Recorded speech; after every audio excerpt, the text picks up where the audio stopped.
Tayo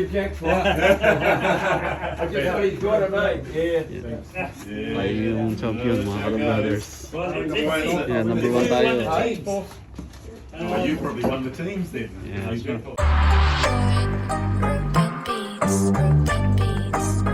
Color brothers in the air, yeah, we so fly. Color brothers got the sting in the back, got about to represent.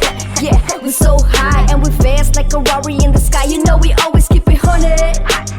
We always own it. We the best and we got records to show it. Kalapati namin pogi ang dating. Papakita ko sa'yo ang tunay na magaling. Color brothers in the air, yeah, we so fly. Color brothers got the sting in the back, got about to represent. Yeah, we so high and we fast like a Rari in the sky. You know we always keep it haunted. We always own it. We the best and we got records to show it. Kalapati namin pogi ang dating. Papakita ko sa'yo ang tunay na magagaling. Yeah, from PH to MZ, we keeping it real. There's no need for envy. You know all the drill, it's going down to frenzy. And after the kill, we're still fresh like Gen Z. Speaking of speed, ganun kulupit. Sabay sa hangin, tila bagyong humahagupit. Sintulin pa ng bala pagtapos kinalabit. Nagyayabang ako kasi talagang may are. Color brothers in the air, yeah, we so fly. Color brothers got the sting in the back, got about to represent. Alright mga ka-brothers, so back to 280 kilometers tayo from 760 kilometers yung nakaraang race natin.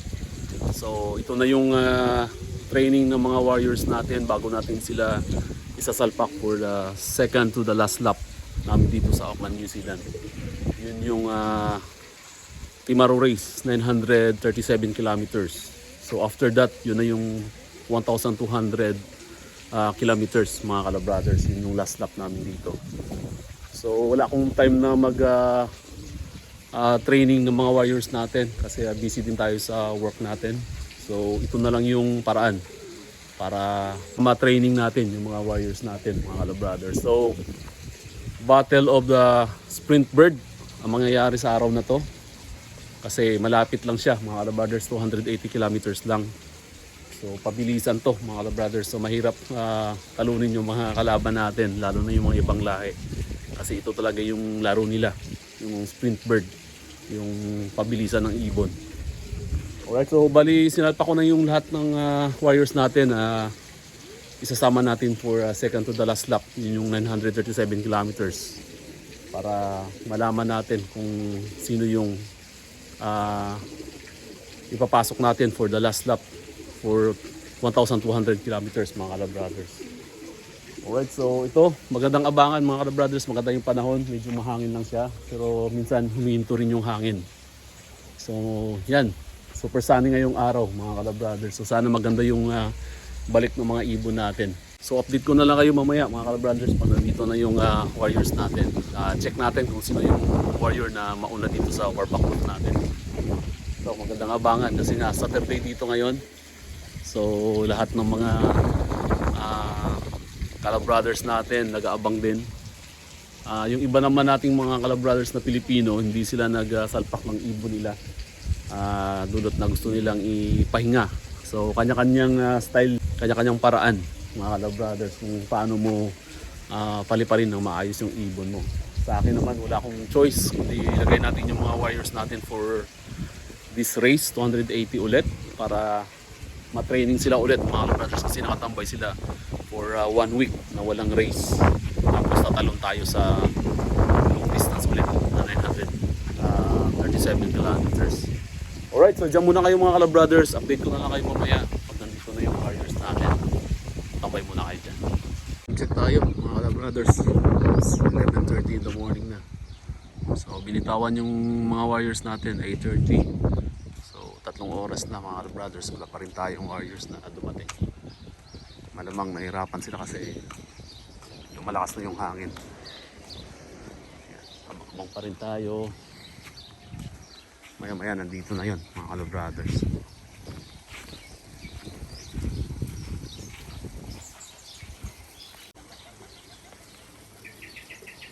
Yan, ito yung unang warrior natin mga ka-brothers. Si 09 yan.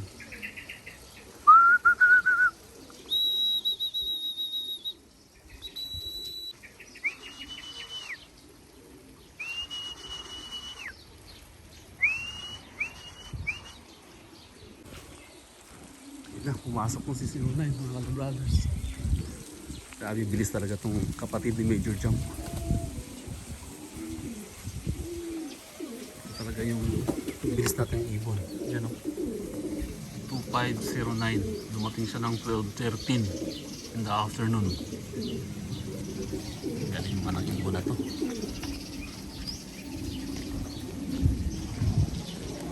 Oh, yan pa isa oh. Ikot pa.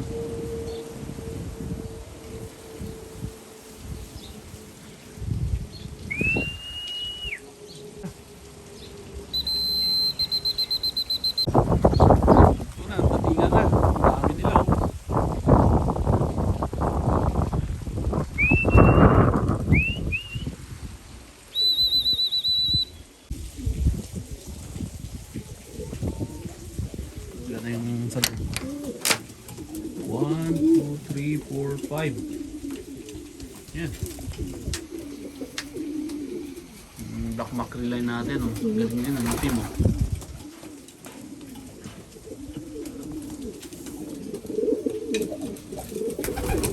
Oh, ito na yung unang ano, off color natin.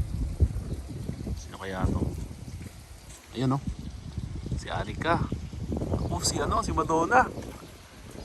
Siya yung pang-anim natin, mga Brothers. Ito si Anika oh. Kasabay yung off color nating dalawa. Yan, galing oh.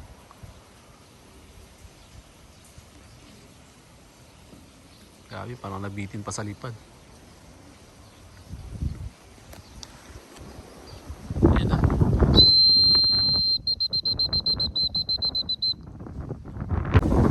Ibay talaga ni Madonna natin. Yun oh, nasa loob.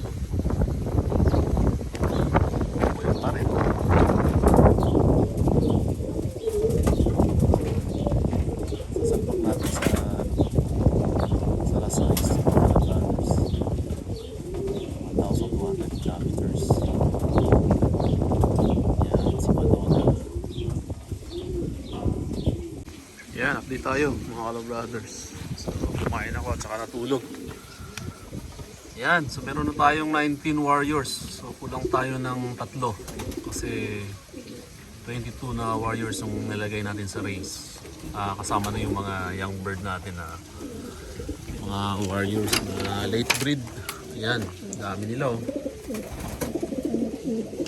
So, 3 lang yung wala mga Kala Brothers. So dito tayo ngayon magsiselect kung sino yung ilalaban natin sa Timaro at saka sa last race natin. Yan si Madonna oh.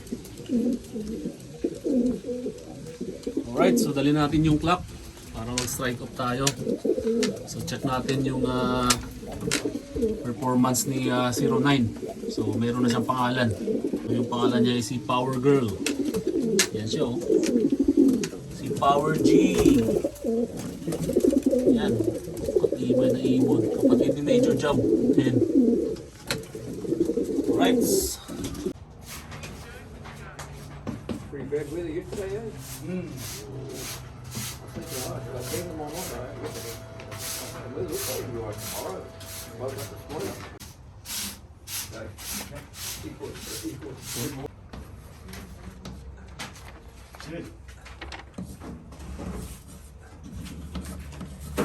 It's good that they did that on that wind.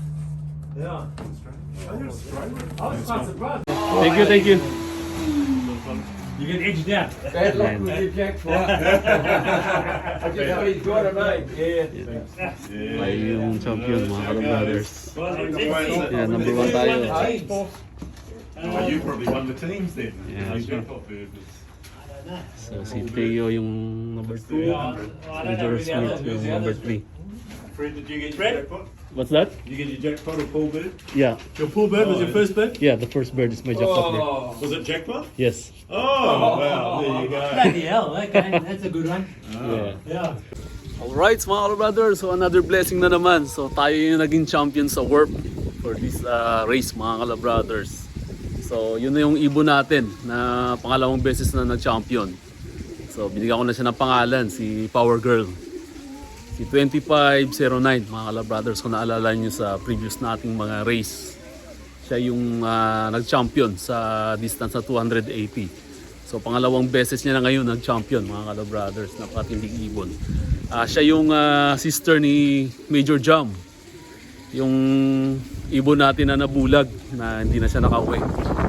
Nilagay natin sa Christchurch, mga Kala Brothers. Anyway, at least nagbigay ng karangalan din si Major Jam dito sa Warbuck Loft natin, mga Kala Brothers. Kasi nag-champion din si Major Jam 380 kilometers sa warp, kung di ako nagkakamali, mga Kala Brothers. So magandang genes or family din sila Major Jam na mga lahi ng mga ibon natin.